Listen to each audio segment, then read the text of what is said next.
తెలుగులో ఎన్నో సినిమాలు తీశారు ఆమె. తమిళ్లో పెద్ద కొరియోగ్రాఫర్, పెద్ద ఆర్టిస్ట్ బిందు ఘోష్ గారు. సో తెలుగులో కూడా మనకి కృష్ణ గారి అబ్బాయి, దొంగ కాపురం, చిత్రం బల్లారే చిత్రం, ఇలా ఎన్నో సూపర్ డూపర్ హిట్స్ ఇచ్చిన బిందు ఘోష్ గారి పరిస్థితి ఈ రోజు ఆరోగ్యకరంగా చూస్తే చాలా ఇబ్బందిగా ఉన్నారు అన్న.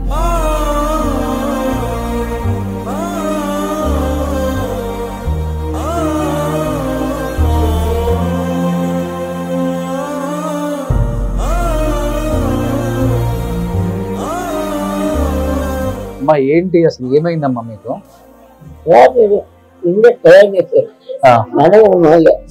కాలు నిండా ప్రాబ్లం, ఇంత ప్రాబ్లం ఇది. కాలు నిండా వీగిపోయింది. అది వచ్చి నిండా ఏడాదిగా ఉంది.